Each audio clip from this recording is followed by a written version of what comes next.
blast of ash, rock, and gas from the volcano on Monday has covered St. Vincent. It was the biggest explosion after 4 days of eruptions and the first by the volcano in more than 40 years. Video obtained by CNN shows overflowing rivers and ash covering the Caribbean island in gray mud. Thousands have been evacuated by land and sea. The Prime Minister of St. Vincent and the Grenadines says it could be 4 months before the danger subsides. And again, you can stay up to date with the very latest developments surrounding the volcano by heading to our website, onecaribbeantelevision.com/volcano. In the meantime, in the Bahamas, a massive fire damages a popular spot called Potter's Key Dock. And in Grenada, in the Turks and Caicos, folks have come together to organize a massive drive to help residents of St. Vincent. The thousands of victims of the recent volcano explosion are One Caribbean News. Deandra Hamilton reports. Minutes to midnight on Sunday in Nassau, Bahamas. This is what motorists captured. Blazing fire gobbling up some of the wooden stalls which line the famous marina market known as Potter's Key Dock. These, selling food and drinks and fruits and vegetables, fish or conch, sit beneath the Sydney-Poitiers Bridge which links Nassau to Paradise Island. And while not all of the stalls were ravaged by the blaze, the hardship of the loss, even for a few of these iconic booths, is resonating with empathetic Bahamians. Since the 1970s, the spot has been at the center of down-home happenings, and it is the mecca for family island trade. Thousands are commenting on social media and questioning what caused the fire, leaving only charred memories and a new set of challenges for the owners. Some are visiting the spot, politicians trying to ascertain the extent of the damage. At this point, little is known, though, about that fire at Potter's Key Dock on Sunday night. The number of active COVID-19 cases in the U.S. Virgin Islands is staying relatively low percentage-wise, and that's according to the health department. Well, but health officials at the governor's news conference do say it's important to keep social distancing, as 27 new cases have been reported in the last few days. And reporter Ollie Bourne-Vanek has more on that, plus an update on the stimulus checks. The governor's press conference, officials gave the usual COVID-19 update when it comes to the numbers, sharing that there are currently 54 active cases of COVID-19 in the territory, and that's information from the Department of Health. The breakdown of that includes 33 cases on St. Croix, 18 on St. Thomas, and 3 on St. John. Now, they also gave information when it comes to the amount of vaccinations that have been administered, saying that the territory has administered about 30,000 vaccinations where people have had at least one dose of the vaccine. And that's good news for the government when it comes to getting to that 50,000 number for herd immunity. The government also shared information when it comes to those $1,400 stimulus checks. Here's more. The Bureau of Internal Revenue and the Department of Finance have both confirmed this morning that the Virgin Islands has received the funding for the $1,400 stimulus payments under President Biden's American Recovery Plan this weekend. The Bureau and the Department of Finance is in the final days of completing the $600 CARES Act 2 stimulus payments for those individuals who have filed their 2019 income taxes after the tax filing deadline. Once those remaining $600 payments are complete this week, the Bureau of Information, the BIR will continue will configure its system to process the $1,400 American Rescue Plan stimulus payments and anticipate the distribution of those payments as early as next week. And again, if you have any questions on stimulus checks, you're encouraged to reach out to the Bureau of Internal Revenue. In St. Thomas, Ali Bourne-Vanek, USVI News. Well, a new blast of ash, rock, and gas from the volcano on Monday has covered St. Vincent. It was the biggest explosion after 4 days of eruptions and the first by the volcano in more than 40 years. Video obtained by CNN shows overflowing rivers and ash covering the Caribbean island in gray mud. Thousands have been evacuated by land and sea. The Prime Minister of St. Vincent and the Grenadines says it could be 4 months before the danger subsides. And again, you can stay up to date with the very latest developments surrounding the volcano by heading to our website, onecaribbeantelevision.com/volcano. Well, for over 2 years in the U.S. Virgin Islands, local divers and government agencies have been fighting the stony coral tissue loss disease. And while the spread continues, there's a new way experts are fighting against this coral disease. And reporter Ali Born-Finnek has more. These coral from St. Croix are being rescued by local divers, and every minute is important. Sadly, they've been hit with the stony coral tissue loss disease, which some say may be the most deadly coral disease on record, which now has reached every island in the territory. But this rescue mission is a breakthrough, aimed to save our coral reefs and slow down the spread. So what we've been referring to as Coral Rescue is a very early program where we actually remove sick corals from the reef. We'll bring them into labs and on-land aquaria, and then we can actually treat them there, and we can cure them of this disease using specialized treatments over a long time. For the last 2 years, divers like Joe Townsend and many others have been diving deep to help coral reefs in the USVI recover from the stony coral tissue loss disease. We've seen him and others apply antibiotics to coral reefs hundreds of years old. Now these coral rescue missions are a new way they're protecting the territory's reefs. We keep a close eye on these corals for an extended period just so that we can have a good idea of how well these corals are doing afterwards. And then from there, we can actually restore these corals ultimately back onto the reef, not only where they were, but actually propagating them, making even more corals, and just building a better reef for tomorrow. After the diseased coral has been safely removed and transported to St. Thomas, they go to Coral World Ocean Park. That's where staff treats the disease and nurses the coral back to health. Once they've gone through that treatment process, we need to put them somewhere, right? And we can't put them right back out on the reef just yet because, the disease is still there, and so they'll just get reinfected and then potentially suffer death, mortality. So we've been working on creating this rescue exhibit to house those corals, especially to help UVI as well, because they're bringing in a lot of corals all the time, and they are treating them. And both of us are limited on some space, and so we're also there to assist them with opening up some of their land-based nursery systems to continue to bring more of those corals in and then to treat them. This coral that's being housed here was transported from St. Croix by Corps Foundation strike teams. Corps is a group of specially trained divers that do in-water rescue for corals like this that have been affected by disease like the stony coral tissue loss disease. This coral is responding well to treatment. The goal is that once it continues to show its recovery, to transport these corals to another exhibit so that they can live a healthy life. Having the collaboration between the existing partners and Coral World moving into the restoration phase is really amazing. With the work happening here at Coral World, the public can come in and look at the restoration tanks and see the progress that's being made and really get another step towards the community being involved and invested, and even tourists coming in wanting to learn more about what is going on with our coral reefs, why they're important, and what we can do to help them. In St. Thomas, Ali Born-Finnek, USVI News. And 2 projects are being presented in the House of Representatives regarding Puerto Rico's political status. And One Caribbean News, Alanis Quinones brings us this next story. Un-American, and we must all stand against it. That was Governor Pedro Pierluisi's bottom line in his statement presented as part of the hearing held by the House Committee of Natural Resources of the U.S. government for 2 opposing bills that address Puerto Rico's political status. First, we have the Puerto Rico Statehood Admission Act 2021, which proposes a statehood referendum like the one done on Election Day, and for President Joe Biden to admit Puerto Rico as a state, which was supported by Resident Commissioner Jennifer Gonzalez. As a self-executing legislation, the bill sets out the terms and conditions by which Puerto Rico could be admitted as a state and presents a formal offer of statehood to the U.S. citizens of Puerto Rico, who, in turn, are given the opportunity to accept or reject the admission in a final referendum. But this was not the only act on the table. The Self-Determination Act of 2020 was also discussed. This one proposes a group of delegates elected by Puerto Rican voters to come up with a plan for the island status.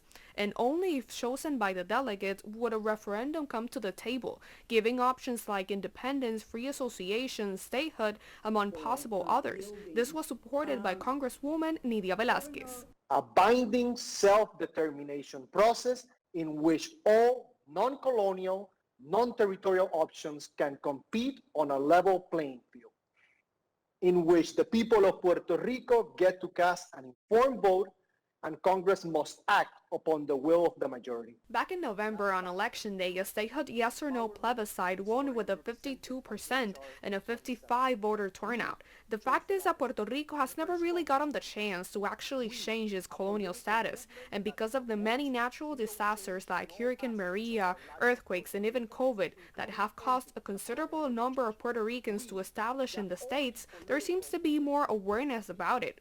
Chairman Raúl Grijalva concluded by saying the only thing he is certain that Congress can do is pass either of this legislation and that will become law. Reporting from Puerto Rico, Alanis Quiñones.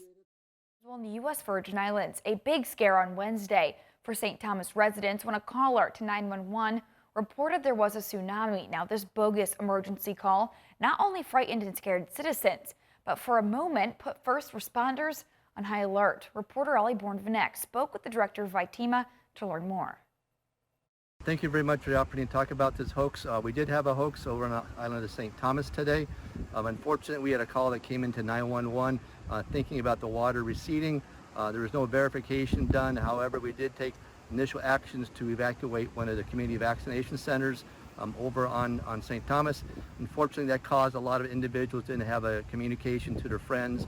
And before you know it, I'm getting phone calls from the governor, from the Senate, key commissioners direct asking about this. So we did the investigation and realized it was a hoax. The alert VI system was used to generate a response back at the valley. It was a hoax, up and down in about 30 minutes. So we appreciate those individuals who reached out to VITEMA. Also, please sign up for Alert VI. VITEMA.vi.gov, so you get these messages. We will validate this for anything that does come out. We are in the process of putting in new tsunami sirens, upgrading our system, but unfortunately this was not related to any of that at all. So thank you for the opportunity to clarify this. Puerto Rico has an emergency line dedicated to confidential emergencies, and it was created 54 years ago. Alanis Quiñones brings us an update on the impact it's had. 343-2020. That was the emergency number created more than 50 years ago with the purpose of saving lives. It was created by community leader John Fushile, for whom this park is named after. It was an idea by the former superintendent and myself 54 years ago. 54. And we were just starting, and I never realized that it would go so big in Puerto Rico, thanks to the police department. This line receives over 1,500 calls monthly with confidential emergencies, and over 5 million since it was created by Fushile a few years after he came to the island and fell in love with its people. Aquí trabajamos todos los perfiles. Aquí lo importante es que el ciudadano tenga la intención de colaborar, ¿verdad? Agent Caraballo tells us that the line receives calls from all types of profiles and that it's important to highlight the fact that they are completely confidential, which is precisely the fact that differentiates it from the 911 emergency line. Thank you, Colonel. Thank you very much for all you do for us, the people of Puerto Rico. Gracias por el legado hacia la seguridad de Puerto Rico que tú has dejado en nuestra vida. Gracias, John. Fushile came to the island more than half a century ago from New York. It's been a huge influence in the beginnings of the casino industry, and after studying law, he decided to dedicate his life to the people. Today, many lives have been saved because of his work, along with the police of the island. Now remember, if you have any confidential emergency you want to report, this is the number you need to call. Reporting from Condado, Puerto Rico, Alanis Quiñones. As St. Vincent still grapples with the eruption of the loss-free volcano, one company is stepping up to help. That's the Cable and Wireless Charitable Foundation. Now, I had the opportunity to speak with the director of the Cable and Wireless Charitable Foundation, Noelle Smikle. She detailed what the foundation is doing to help in this week's Community Connections.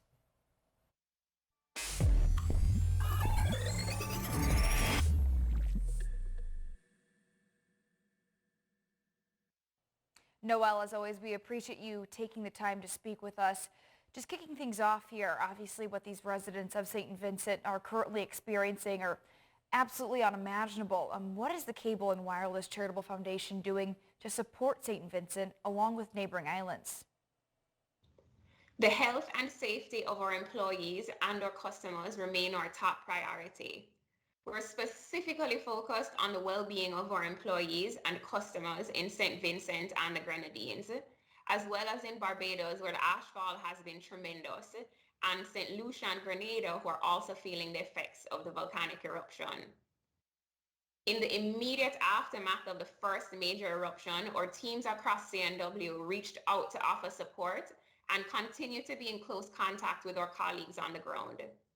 We've evacuated and relocated 55 individuals, which include 11 employees and their families. Emergency supplies were immediately deployed, including providing free credit to our customers so that they could communicate and stay connected with loved ones. The foundation is currently focusing on relief efforts for the community and have procured drinking water for 750 families and 400 beds, which will arrive on the island of St. Vincent later this week. We know in situations like these, the needs are significant and will continue to evolve. And we are resolute in our commitment to continue to support our people with both immediate and longer term needs. And now, what are the needs of the community? Our country manager in St. Vincent, Wayne Hall, is working very closely with the National Emergency Management Organization, NEMO, and has advised that the most critical needs are water and 4,000 beds.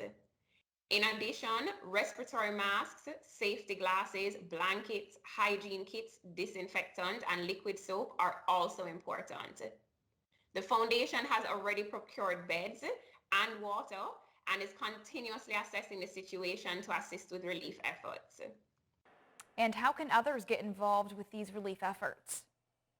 The needs are extensive and every bit of support helps. For individuals or corporations interested in supporting relief efforts, please visit www.cwc.com to make a donation. 100% of the funds raised will be used to purchase and deploy supplies to St. Vincent and the Grenadines and other islands in the region that may require assistance. We will also support the longer-term recovery efforts. In the U.S. Virgin Islands, VITEMA is well underway with its installation of 44 new tsunami alarm systems, which will go up all throughout the territory. The 2017 hurricanes destroyed the old tsunami alarms, and since then the territory has been moving to restore them. These efforts of this $1.6 million project began this month and are scheduled to be finished in June. To make sure that the monies are well spent, we had $1.6 million right now. 90% of that was federal funding and 10% of that was territorial funding. So we've already spent half of that putting together these beautiful poles behind me, and these are no longer the wooden poles. These are what's considered hot dip steel galvanized poles. So the poles themselves are very strong, much stronger than wood. Still on top of that pole you see what's called the tsunami head. Basically it's the actual spot where the tone comes out that gives the alert. So it's intended down here at Makin's Bay, anybody on the beach, if they hear the tone, to immediately take action and go to higher elevation. So obviously you're at sea level now, you want to get up to about 80 feet elevation wise, or up about 4 to 6 stories up. So typically you've only about 10 minutes to do that in a real tsunami alert, based upon what happened in 1867 with the tsunami hitting us between St. Croix and St. Thomas, based upon an earthquake that happened. So this is a real opportunity. This is the first one of 44 to go in place. We're going to focus on 19 of them going on St. Thomas. Of that, 17 will be like behind me, or installed on poles. 2 will be actually on buildings, and then we'll go over to Water Island. We have 1. We have 7 to go on St. John, and then we'll go over to St. Croix to finish up with 17 over there. St. Thomas is the toughest one to put in place because of all the traffic, all the population here, the hills, the challenges. That's why we're picking up on this. We started pretty much the 5th of April, and we should be finishing the project by the end of June. One of the keys to this is how hard it is to put that foundation in We're putting the steel poles in deep in the ground, about 10 feet. Already today, we've hit bedrock and had to get permission to dig in even deeper, but they're very, very solid poles, and the system is back up and operational. We look forward to having it further deployed on St. Thomas, St. John, St. Croix, and Water Island.